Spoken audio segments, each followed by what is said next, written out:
I was thinking about singing the X-Men theme song again, but I was like, I'm not gonna do that. But we do have another Fire X-Men episode. And I think the show is starting to really start to gel. It's doing it very quickly. Like very quickly, we're getting a lot of dynamics in the show that we can play with for storytelling. Like the weird thing between Rogue and Magneto is going on. The idea that Bishop is a time traveler, and of course the cliffhanger that we were left with the second episode pays off, and we do get Madelyne Pryor, and we start seeing some of the issues that were connected between how Mr. Sinister cloned him, and we got the Cable storyline. It's getting really interesting, and we're only 3 episodes in, right? But we've only got 10 to go, or 10. But that's still. I mean, I will say this: these last 7 more.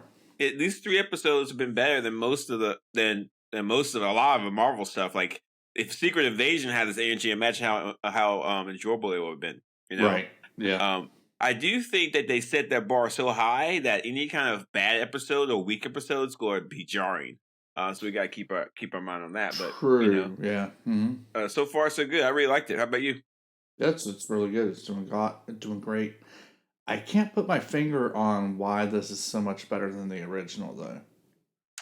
I've got a couple ideas. I think that some of the maturity levels a little higher. I mean, it's definitely aimed for us. Like in this episode, we got some pretty gross animated like gross visuals, you know? Like it was some Yes. Yeah, and two, but like that's not what it is though. Well, maybe I think that the older episodes were a lot faster paced in these episodes. I think these episodes are paced better. I mean, these are pretty fast paced too. Yeah, but they only going on this one. But they kind of focus on one thing, you know. Like they kind of. I think the storytelling is pretty tight for these, as opposed to the old ones. That was just kind of dated. I don't know. Maybe the voice acting is better, the animation is better. It could be a lot of. I don't want it to be like just aesthetics, but maybe that's what it is. I don't know. I mean, like widescreen, 16 by what was 4K doesn't look like it was transferred from a videotape. That makes a difference. That helps. Yeah, that makes a difference. It makes a lot of difference. Right. And plus, I just kind of feel like the storytelling. The storytelling is so tight. And I think the older episodes were weird too. But I think the storytelling is so tight that it's just compelling as far as like next episode. Let's keep this going. And it's working really. The best storytelling techniques from the older episodes are being used here. There's no dead wood. There's nothing like that. Yeah. But I guess we do have a lot of questions and a lot to discuss here. I want to start with Madelyne Pryor for our listeners who might be a little confused or want to know more. So in the comics, Madelyne Pryor did exist. She was a clone by Mr. Sinister, and he cloned her for the exact same reasons as the animated series discussed. He wanted to create a really super powerful being, and the purpose of this being is to fight apocalypse in the future. That's what Mr. Sinister wants to do with Nathan. And in the comics, Nathan does get infected by a techno-organic virus. I don't know if he gets introduced to him like that, but he does have a virus when he's a baby, like a virus like that, and he has to get sent to the future. But when he's sent to the future, it's not with Bishop, and he's sent to the far future. Bishop is like 20 or 30 years in the future, but Cable's sent like I think maybe 100, maybe 200 years. He's sent pretty far.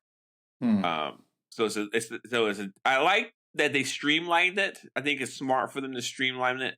Having multiple times and different time travel and stuff would have been messy. So I like that they used Bishop to do that. But it's not comic accurate, but I don't think that matters too much. Yeah. Did Madelyne Pryor go on to do anything else? Or like does she just kind of fade into the shadows? Well, the last thing I heard about her is in the House of X-Men. She was there on in the X-Men Island, Kakwa, I think how you pronounce it, and she was kind of in a love tangle with Havok, which is Cyclops' brother. Well, that's as far as I went. I didn't read that part. I mean, those comics are so dense. But the Goblin Queen stuff is interesting. That happened to Jean Grey, not Madelyne Pryor, because Jean Grey had the Phoenix Force when the Hellfire Club tried to brainwash Jean Grey and to use her as a weapon and make her into the Goblin Queen of the Hellfire Club. And if you don't know the Hellfire Club, the Hellfire Club is like a mutant-led, like Illuminati type deal. And Sebastian Shaw is in it, so is Mastermind and a few others. It was briefly in one of the movies. Yeah. Which movie? I don't remember. The original, maybe? The first X-Men movie? No, the Hellfire Club was in the first movie. Had that Diamond Girl in it, so it was like one of the early ones, I think. Is that Diamond Girl in it? Mm-hmm. Which one are you talking about? I don't know. Her skin looks like diamonds. Oh, that's the White Queen. Yeah, she is part of the Hellfire Club. Well, that was in that was in the reboot X-Men First Class. But did they refer to themselves as Hell? Yeah, I don't know. Yeah, I guess they did refer to themselves as Hellfire Club. They said the name once, I think. Yeah. But the Hellfire Club is far more interesting in the comics than it is in the movies. Anyway, and she and the white Emma Frost is the White Queen, and I think they were trying to make Jean Grey the Goblin Queen, but it didn't turn out well for them. She kind of broke out and did all kinds of cool stuff. Was the outfit the same? Oh yeah, the outfit was pretty like the same. Yeah.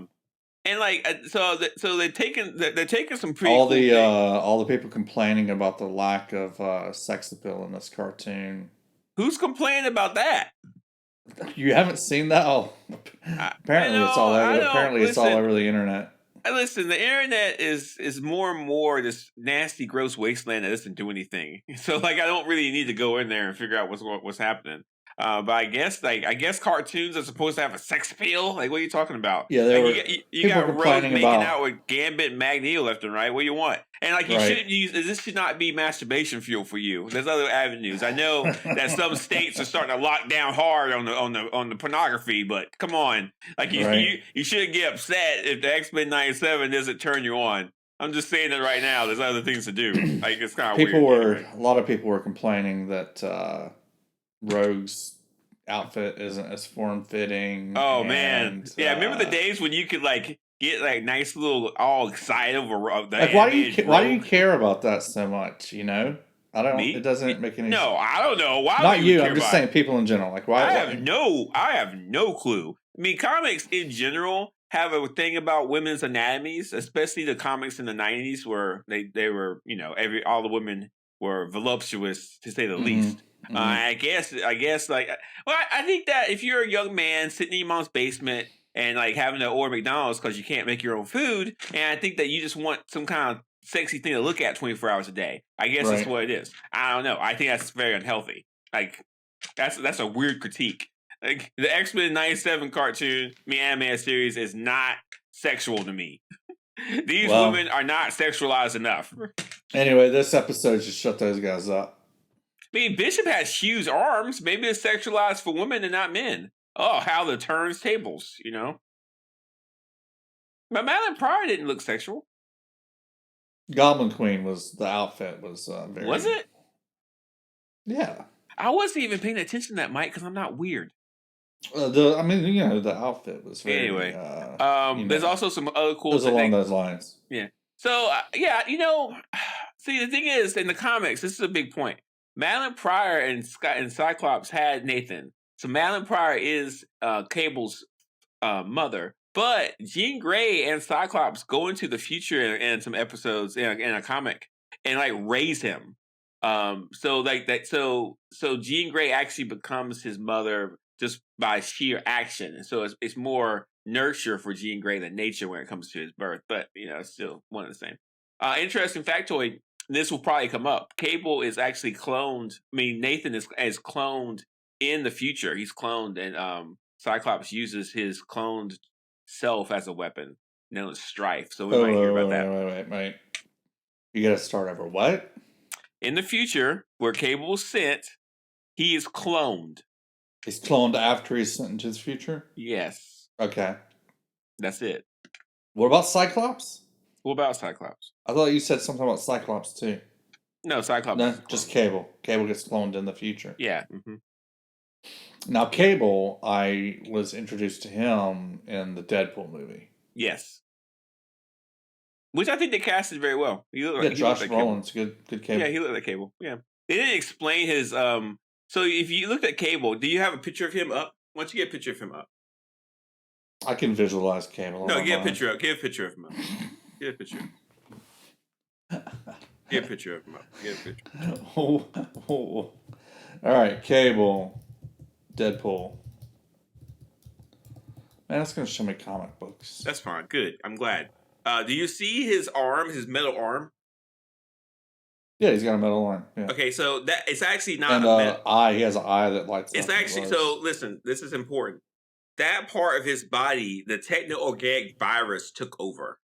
Okay, so that it's not that green stuff that was on his skin in this episode. So it's not a fake arm. It's actually his arm that turned to kind of like fossilization. Yes, kind of like that. And so the eye, same thing. And the thing is, he uses his Cable's abilities is telepathic and so it's like Jean Grey. So it's telepathic and telekinesis, but it's a little more powerful. Actually, more powerful. But because of the techno-organic virus, he can't use it as much. So he has, because he's using his abilities to keep the techno-organic part of him in check, so it doesn't take over his whole body. And so that's why. So he's weaker because of that. That's why he uses weapons and stuff, because he has to use his abilities to kind of keep him in check. Very interesting. Very cool. There was a Cable and Deadpool series of comics, apparently. Yeah. Yeah, ran a long time. And the first appearance of Deadpool was in New Mutants number 99, 98, I think. And that was also where Cable first came out, too. And that was done by Rob Liefeld, who is a terrible, terrible artist. That's the guy that drew the Captain America that everybody talks about, right? Yeah, his chest the size of a truck, exactly. Right. Yeah. So yeah, I think that the X-Men 97 writers are taking a lot from. They're doing a couple of cool things. They're using the comics, and they're using the stuff that we understand from the comics, and they're also using the stuff from the animated series, and they're specifically kind of targeting the comics from the recent comics. And so, like, if you read House of X or the recent X-Men comics, you're seeing some of that influence a little bit here and there when it comes to like cloning, because that was part of House of X. And Mr. Sinister was in House of X. Cable was around. Madelyne Pryor was a thing. So like it's like, hey, this show is for people who watch the original X-Men cartoons, but also, hey, you know what? If you read the comics, you'll like some of this stuff too. So it's good. It's good stuff. Cool. Hey, speaking of Bishop, you remember when I guess the Goblin Queen was making everybody like hallucinate? Mm-hmm. Bishop had this blonde woman come out of like something and start talking to him. Who was that? Yeah. Mm-hmm. Who was that? His sister. What? Yeah, his sister. She's in the future? Yeah, she's in the future. Let me figure out her name real quick. Who are her parents? I don't know. Hang on. Her parents, I don't know, man. I don't know. Don't ask me all that, because I don't know. Give me a second. Never mind. I'm sorry. I was going to get Bishop and Cable confused. Yeah. There you go. Hang on. Personal information. He has a sister, but I don't know who she is. I don't know where she is. Yeah, I noticed she called him brother, but their skin tones are very different. Wow. What? His sister is named Shard. She's very pale. Yeah, his sister's name is Shard. However, I don't know. Yeah, she has abilities. In the comics, she was around for a little bit. Her abilities were she was a photokinetic absorption and projection. Shard's mutant abilities allow her to absorb ambient light particles from her environment and convert them in a variety of effects. So she's so Bishop's ability is to absorb energy and then redirect it out into powerful blasts, and I think his sister is kind of the same way. She was in the X-Men for a while too, but I think it says here in the comics that she's dead, but who knows? And also, I have a little bit of beef with this episode as far as the logic concerned. This is a small thing, but nerds need to be aware of it. Cyclops' optic blasts are kinetic energy, which is sort of like wind hitting your face. Right. And from what I understand, are you talking about when Cyclops energized Bishop? Yes. I was going to ask you about that. Yeah, what's going on there? From what I understand, that shouldn't be possible because he's not supposed to absorb kinetic energy. He's supposed to absorb other kinds of electromagnetic energy. So what are Bishop's powers? What can he do? I just told you. Is that it? He can absorb power? So, like, let's say, for example, if you shoot a laser beam at him, he's going to absorb that and then redirect it out. So that's his key. That's his main or only ability. How many abilities do you want? That's pretty good. I don't know. I mean, you know. What do you want him to do? Tap dance for you? What do you want? What do you want him to do? I don't understand what you want him to do. I guess most of the mutants have a single ability. Okay. Yeah, everybody. Yeah, I think if you think of Storm, she has one ability that's multifaceted. She's like Omega level, so she's like super powerful. But Bishop's has got one ability, so and it's fine. Okay. And it's situational. But Cyclops' abilities are supposed to be like not like kinetic power. So the beams that shoot out of his eyes cause concussive force, but it's not supposed to have heat connected to it or anything like that. But anyway, that's a small. Yeah, but small it's thing. light. It's light. Like Bishop can absorb light. I don't think it's light based. It's not light based. It's something else. It just looks that way. But light is. You know, at the smallest level, it's kinetic. Yeah, I don't want to argue about made up superpowers too much here. You don't? I mean, isn't that the whole thing? It could be, but anyway, I've never seen I've never seen Cyclops and Bishop's powers interact that way before. Maybe if I'm wrong. You've never seen Gambit charge up Wolverine's claws either.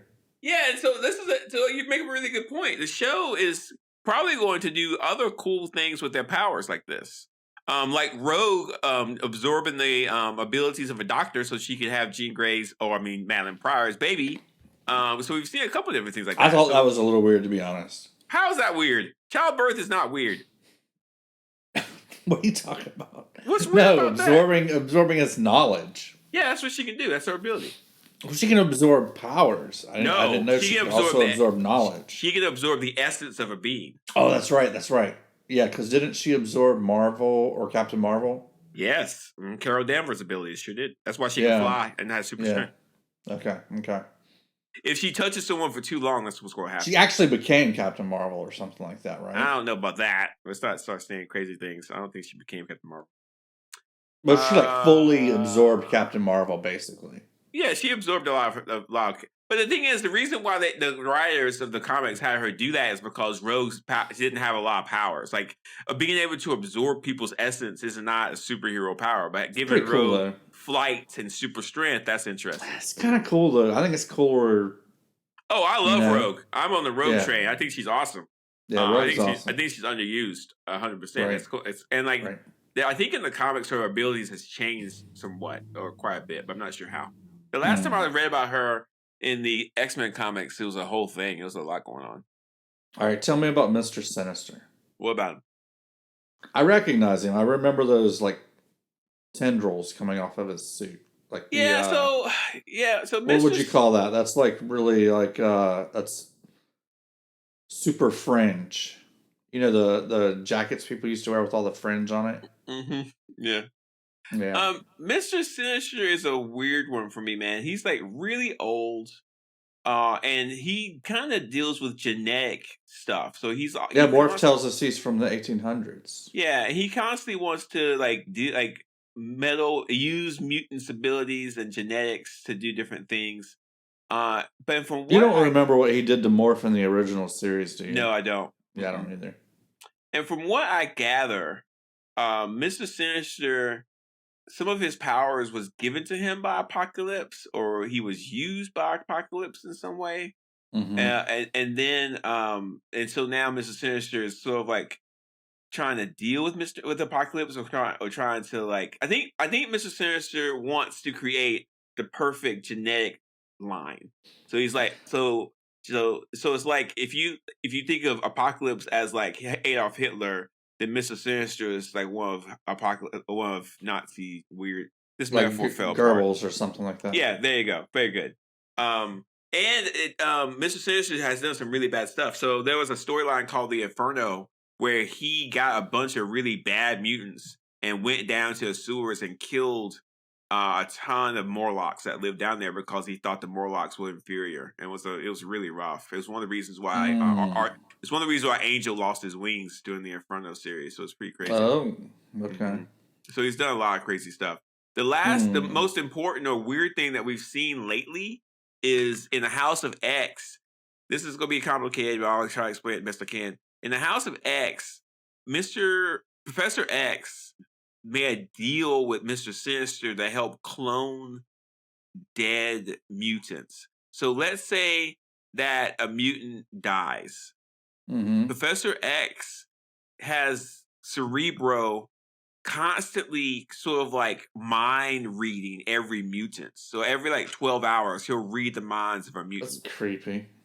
But he logs it into like a file. Mm-hmm. And let's say that if that mutant is killed in a hate crime, Professor X, in a bunch of different ways, and using Mr. Sinister, can clone that mutant and bring them back to life.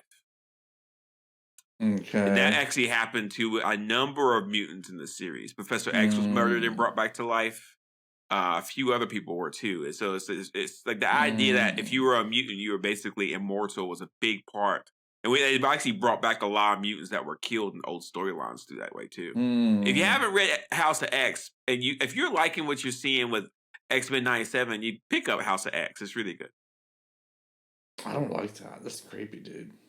Okay, so my thing about the cloning stuff they did in House of X, my question was, is that person even alive, or is it just like a clone of them? You know, they bring Is up a lot. Madelyne Pryor alive? Is she? That's a great question. I don't think that we have the. I don't think we have the intelligence or the immoral intelligence to really have that argument about cloning yet. Yeah. Anyway, that's Mr. Sinister. He's got a lot. It's a lot deeper than that, but that's all I got for now. Okay. Why does Bishop have an M on the side of his face? In the future, if you're a mutant, you get branded. So that M, it stands for mutants on his face, like that. I think it has. I think it's some kind of genetic marker too, so people can find out where you are too. Interesting. Okay. So there's lots of people in the future walking around with the M on their face. Okay. At the end of the episode, Storm runs into a guy in a bar. It's Forge. Forge! Yeah, awesome. I know about Forge from when I read the Marvel Zombies comic. He's in there. Oh. How the heck can he help Storm? We don't know yet, but he probably has some kind of machine that he builds. Forge's because he just builds stuff, right? Forge's ability is to build machines. He can build any machine. He's a really good mechanic. No, it's more than that. So let's say if someone says, "Hey, I need a flying spaceship," Forge can build it. Or he's like, "I need a water bottle that will continuously absorb air from the atmosphere and refill my water bottle." He can build it. Anything he thinks he can build. The only limitations is the materials around him. But he can build anything. How would you use that to restore Storm's powers? Well, he can make a machine to restore her powers. Duh. Just let's make a machine to restore powers. That's his mutant. He can do that. 100%. He can do it. He can do it. That seems a little far fetched. If that's what happens, that seems a little far fetched to me. Okay, we have people flying around, and we have clones of people and techno-organic vibe, but that's your line. That's my. I'll buy it. That's a little far fetched to me. Right. What's up with this accent? I don't know what it is. No, I like that she has the accent. I remember the accent. I forgot she had an accent. No, I was actually talking about my accent. Your accent. Oh, okay. That's okay. Forge and Storm had a little fling ding back in the day. They were supposed to get married, but Forge called it off because he didn't think Storm loved him, but she did. But he's interesting. Yeah, interesting. And you know who else that'll happen again? They're going to explore this a little bit, 100%. But there's also two other people that she had little romantic things with. Bishop for a little while, sort of, and Cable. Storm and Cable? There was a little. There was a time. That's a little weird. That's a little. There was a time in the Cable comics where she was in the comics quite a bit, and they had a very now, interesting. Do people know that Cable is the son yes, of Jean absolutely. Grey? And yes. Mm. What? Come on. Did Storm know that? Yeah, Storm knew that. I don't think they did anything. Okay. And even if they did, they're grown adults. Just because he's a kid in the present doesn't mean he's a grown man in the future. Let's do it. Yeah, but it's her best friend's son. So what? If you worry about that kind of stuff, you'll never have a little action. But no, they're going to Forge and Storm will definitely have a little fling. I am worried about that kind of stuff. And I will say this. I'm all right. I will say this. I am okay with Storm coming back with her powers sooner rather than later. I don't want to wait. You don't need to drag without that Storm. out. Yeah, I don't want to wait very long without Storm. We've already had one episode. Yeah, that's enough. Yeah. Actually, it was kind of crazy to me how much I missed her. So yeah, bring her back. Right. Yeah. What else? Morph turns into a bunch of different characters in this episode. He turns Can you tell us about some of them? Yeah, he turns into Yelena. I think how pronounce it. Oh no, Ileana. Ileana. Ileana. That's the blonde girl at the end, right? Yeah. Well, he turns into her twice. Once Ileana is just a regular, is her new mutant kind of costume with the sword. But then when he changes bad, it's Ileana's dark side. Ileana is a mutant that went to hell for a long period of time, and she was like the queen of hell for a while. Yeah, okay. So it was a whole thing. And Ileana's mutant is Colossus' sister. That's why she was speaking Russian. Okay. And she's a fan favorite. People love her. Fans absolutely love her. Yeah. So I think she died, but I think she came back. She's alive now. And I think I'm not sure what she's doing, but she's pretty cool character. I like her too. I'm not sure what her abilities are, but the sword is not cosmetic. I think the sword is a part of her abilities. It's something that she can form. Okay. So that's pretty cool. Yeah, that's what he was. And like if you look, Morph changes into a lot of cool X-Men. Like there was one. Did you see that one where the person had like 6 arms? Yeah, that's what I was going to ask you about next. You know who that is? I forget. Her name is. She is from the Mojo verse, and her name is not Lady Shiva. I forget what her name is. It's going to drive me nuts if I don't look it up. Mojo verse. Were there any others that he changed into this time? Hang on, don't. He does that. He does a lot of change, which is cool. Oh, I forget how ugly Mojo is. Hang on. Morph is way cooler in 97 than he was in the earlier ones. Oh yeah, Spiral. Her name is Spiral. Yeah, we're going to see a lot more of him. I think the show writers are going to use Morph to kind of show us a bunch of different mutants that we like. Like it's and it's going to be like, hey, he's just changing that mutant. Hey, he just changing that mutant. So we're going to see that a lot. It's going to be really fun. Morph was a little bit lonely in this episode. Yeah, I mean, I know that in the original series, you think he'll find a love interest during the season? Well, it's a they. I meant, I'm sorry. That's what I meant. Do you think they will find a love interest during the season? I don't know who would be interested in Morph. Jew believes with Roberto.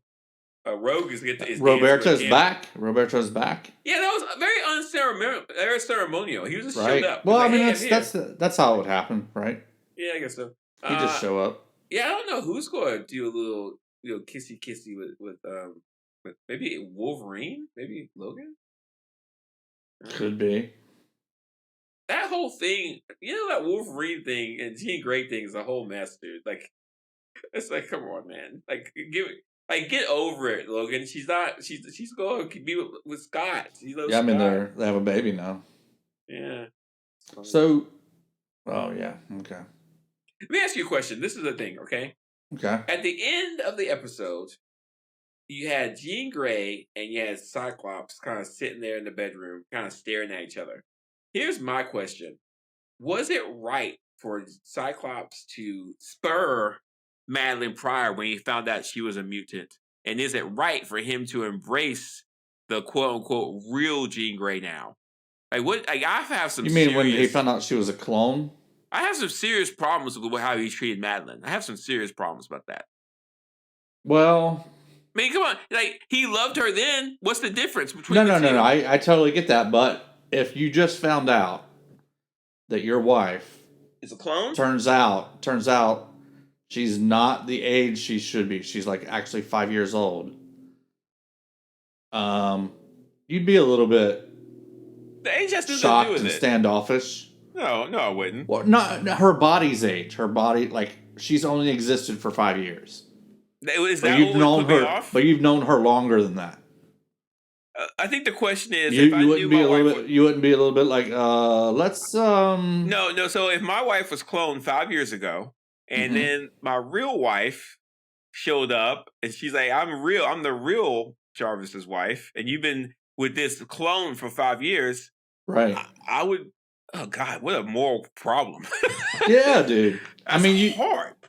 Yeah, you'd be a little bit like your mind would be blown. I think that's where he was at. Yeah, I mean, yeah, that's true. And he wasn't like spurring her. He's just like, let's figure out what's really going on here. And Madelyne did leave. So at the end of it, she didn't even give Scott. He gave her space, like he wasn't like, you can't hold it. You can't have our son. He knew it was her son. It was her son. So yeah, I don't know. That's crazy. I mean, I think he handled it basically as well as you could. In the future, Mike, if I don't think Storm would have believed her. I do. Storm would have believed her? Yeah. In the future, when like someone's loved one gets killed and we can clone them and bring them back, like how are we going to deal with that? Like, oof, what a hard. Ugh. I don't like the future. I don't want a clone wife. I like my wife. Yeah, that's what I'm saying. Anyway, anything else you got? I thought it was another successful episode. I'm really that's a good episode. And again, I'm really my daughter's watching it with me again. Yes, is she starting to warm back into it? Yeah, dude. Yes. I'm fine with having your daughter on the podcast. We don't have to give her a name. Culture got her into it. Yeah, we don't have to give her a name. We can just have her on the podcast. Maybe the last episode would be fun. Right. She's not going to do that. I highly doubt it. That's the corniest thing you could do is do a X-Men 97 podcast with your dad. Right. That's corny. That's the corn level. That's funny. No, I don't think that would happen. No. Before we wrap up this segment, we got a little bit of traction on the threads about one of our little threadlings. Is that what they call them? Threadlings? What do they call them? They call them threads. Oh, that's stupid. So what happened? What? Because I'm not on threads for a lot of reasons. So what happened? We have an account on Threads. We're on Threads. We're on Mastodon. Hit us up on whichever one. On Threads, we're sharing like a little factoid about all of the X-Men. We shared one about Jean Grey. People loved it or they hated it. So we got a lot of traction. It was fun talking to people.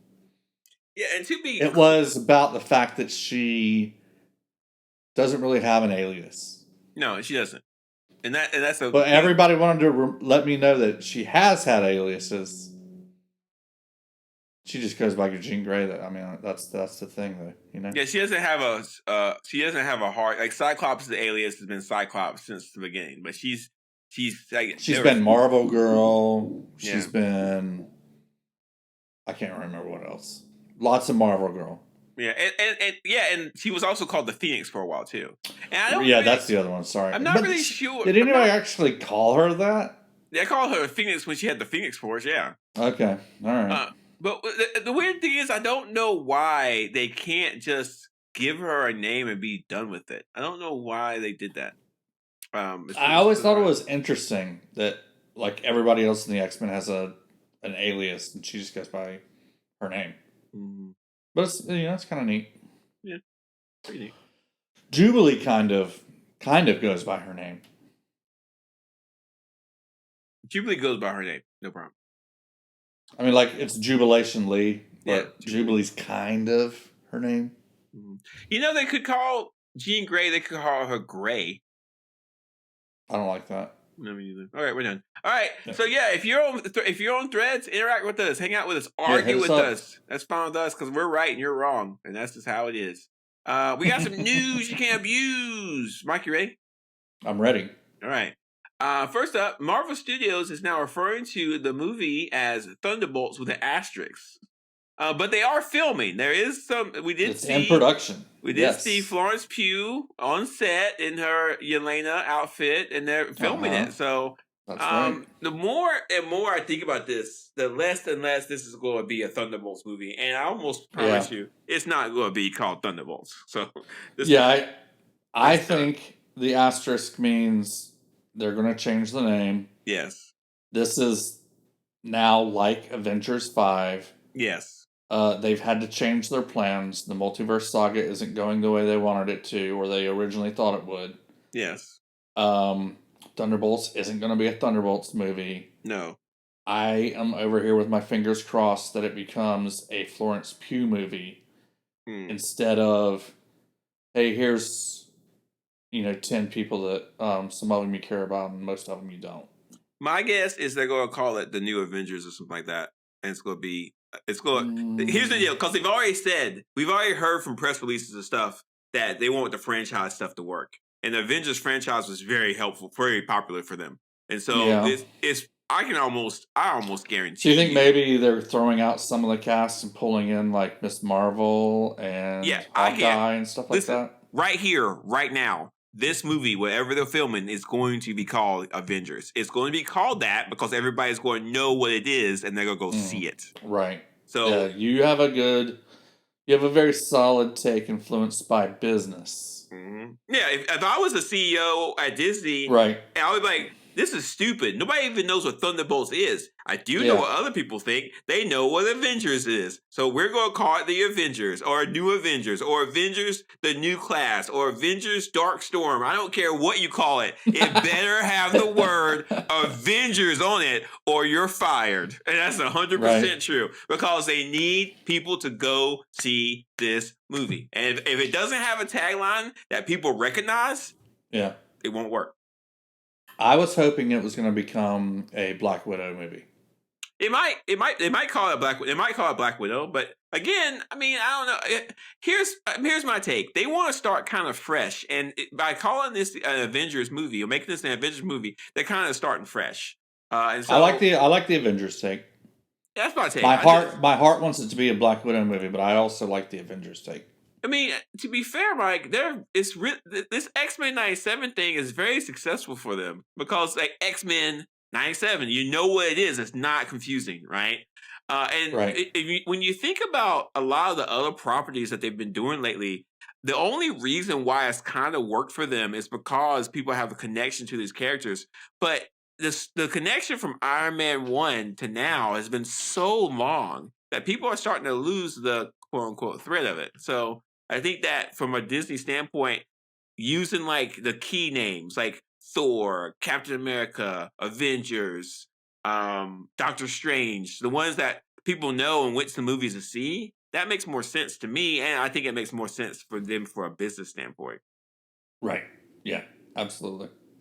We'll see how it works out.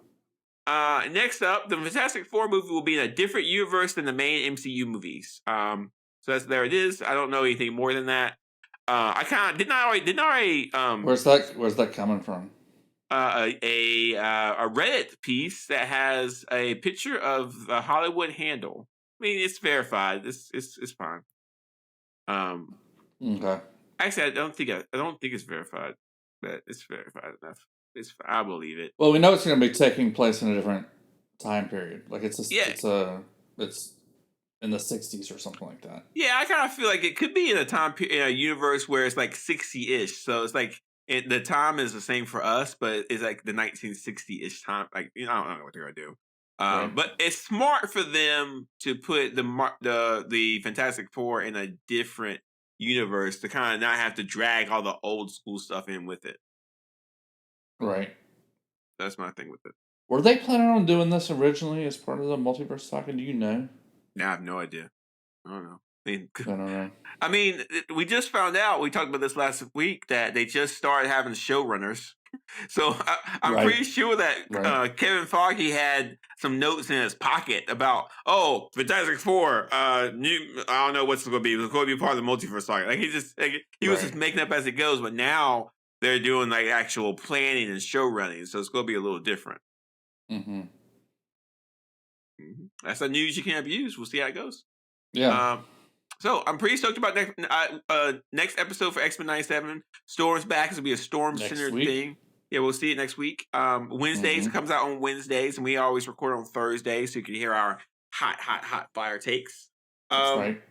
Mike, how can these people listen to our podcast, send this podcast to other people, discover us, and discover what we're trying to do here?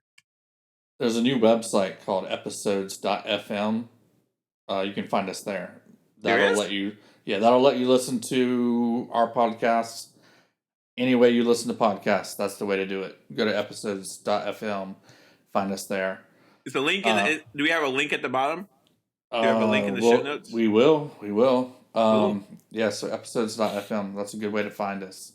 It's also a good way to share us. Like if you're sharing and you're not using that share button, you can go to episodes.fm and get a nice friendly link to share with your friends. Cool. The same link will work for however they listen. If they listen with Apple Podcasts or Spotify or Overcast, doesn't matter. Same link from episodes.fm will get them there. Wow, cool. It's cool stuff, yeah. That's new. Awesome. So definitely check that out. Awesome. We're on Threads. We're on Mastodon. Hit us up. With us. Chat with us. Argue with us on the internet. Maybe we'll do a live chat or something soon where people can just kind of chime in and talk to us about stuff. That'd be kind of fun. Mm-hmm. All right. We're good, guys, and we'll see you next week for some more X-Men 97.